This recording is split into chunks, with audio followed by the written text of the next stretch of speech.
This here is the source, the fuel source of our explosion. It's sawdust and sanding dust from our plywood operation. What we have here is the energy source. It's an old propane tank that we use as a compressed air canister. Main safety valve. This is a high-speed flow valve that opens instantaneously.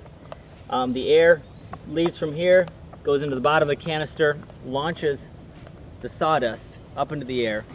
We use a flare, a road flare in the top, to ignite it once it's in the air.